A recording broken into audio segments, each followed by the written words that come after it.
महान सामर्थी परमेश्वर, आपने हम सबों पर अपने अनुग्रह की दृष्टि की है और आपने हम सबों पर अपनी बड़ी कृपा दिखाई है। आपने हम सबों के प्राण को सुरक्षित रखते हुए अपने नज़दीक आने का अवसर दिया है। इसलिए प्रभु, ऐ मेरे स्वामी, ऐ मेरे परमेश्वर यहोवा, आपकी कृपा, आपकी सच्चाई हम सबों पर आशीष के रूप में प्रकट होती है। और प्रभु, आपकी कृपा हर एक भाई बहन पर, हर एक बुजुर्ग जवान पर, हर एक विधवा अनाथ बेसहारा लाचारों पर प्रभु यूं ही प्रकट की जाती है, क्योंकि प्रभु तू भला करने में उदार है और अपनी कृपा और अपनी दया प्रकट करने में विश्वास योग्य है। क्योंकि प्रभु, आप अपने कृपा और सच्चाई को हमारे मृत्यु पर्यंत प्रभु बनाए रखने के लिए वचनबद्ध हैं प्रभु। क्योंकि लेवी व्यवस्था 26:9 में लिखता है कि मैं तुम्हारी ओर कृपा दृष्टि रखूंगा और तुमको फलवंत करूंगा और बढ़ाऊंगा और अपने वाचा को, अपनी प्रतिज्ञा को पूर्ण करूंगा। सो प्रभु, हमें आपने अपनी कृपा में आशीष दी है, इसके लिए हम धन्यवाद करते हैं। उन आशीषों को प्रभु हम देखते हैं, महसूस करते हैं, जो प्रभु आपने हमारे प्राण की रक्षा करते हुए दी है, जो हम सबों को अपने दूतों की नियुक्ति में रखते हुए की है, अपने पवित्र लहू के बाड़े में रखते हुए की है। हमारे चलने फिरने, उठने बैठने, बोलने चालने, हर एक कार्य में प्रभु आपने प्रकट की है। प्रभु, हम आपका धन्यवाद करते हैं कि आपने अपनी कृपा में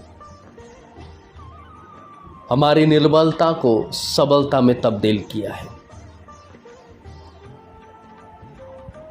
क्योंकि प्रभु, आपकी सामर्थ हमारी निर्बलता में सिद्ध होती है। हमारी मूर्खता दूसरों पर ज्ञानवान के रूप में प्रकट की जाती है और हमारी निर्धनता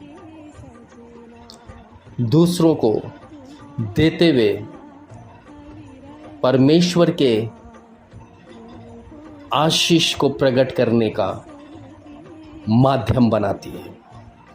और हम धन्यवाद करते हैं प्रभु कि तू अपने दास दासियों पर अपनी कृपा का व्यवहार करता है। अपने पवित्र हाथों से और अपने प्रिय पुत्र प्रभु यीशु मसीह के लहू में हमारे अपराधों को क्षमा करता है। और प्रभु, हम आपसे यही कहते हैं, जब तक यहोवा परमेश्वर की कृपा हम सबों पर है, हम ऐसे ही आशीष के लिए आपको धन्यवाद कहते रहे। हम धन्यवाद करते रहे प्रभु, क्योंकि आप धन्यवाद के योग्य हैं। और उस धन्यवाद की भेंट के लिए हमारे मन एका में बने रहे प्रभु। क्योंकि ऐ पिता, कृपामय परमेश्वर, आप हमें नम्र देखना चाहते हैं, आप हमें सहज देखना चाहते हैं। और यीशु मसीह जैसा पहला पत्रस उसके 2 अध्याय उसके 3 पद में लिखा है कि तुमने प्रभु की कृपा का स्वाद चख लिया है।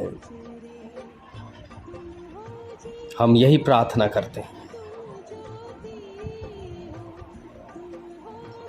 कि हम आपकी इच्छा में जो चाहा है वो पाया है,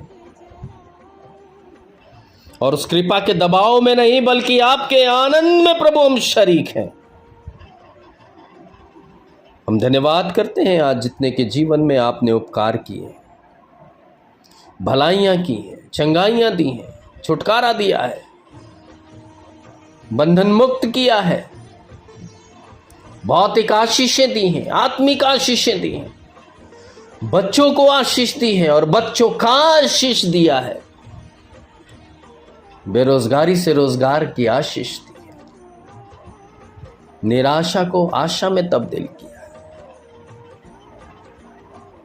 अपने अनंत शांति को दी है और आनंद में जीवित रखा है। प्रभु तेरे धन्यवाद हो, आपकी स्तुति हो प्रभु। कईयों को सुरक्षा दी है, कईयों को अच्छी सेहत दी है, कईयों की सुधि ली है और कईयों को आपने अपना प्रगटीकरण दिया है, कईयों को उद्धार का नवीनीकरण दिया है और कईयों को सुसमाचार की सेवा के लिए इस्तेमाल किया है। और सब कुछ तो आशीष ही है प्रभु। इन आशीषों के बदले सिर्फ हम अपने होठों के बलिदान को समर्पित कर पाते हैं, क्योंकि प्रभु तो इससे प्रसन्न होता है। और आज की शाम भी खुदा बाप हम धन्यवाद और उपकार की भेंटों को आपके चरणों में हम रख देते हैं। हमारा हृदय, हमारा मन, हमारा विचार जैसा भी है तो इसे परख। अगर हम सच्चे हृदय से प्रभु आपको धन्यवाद दे रहे हैं तो उसे स्वीकार कर और हमें और बहुत सारी आशीष प्रदान कर। हर एक जन पर तेरी आशीष और कृपा फिर से चाहते हैं, और जितने लोगों ने धन्यवाद की भेंट आपके पास लाया है उन्हें तो स्वीकार कर प्रभु यीशु मसीह में, और हम सबों को आशीष दे। धन्यवाद की भेंट स्वीकार करिए प्रभु यीशु मसीह में, हमें अपने नाम के निमित्त अगुवाई दीजिए। आमीन, आमीन और आमीन।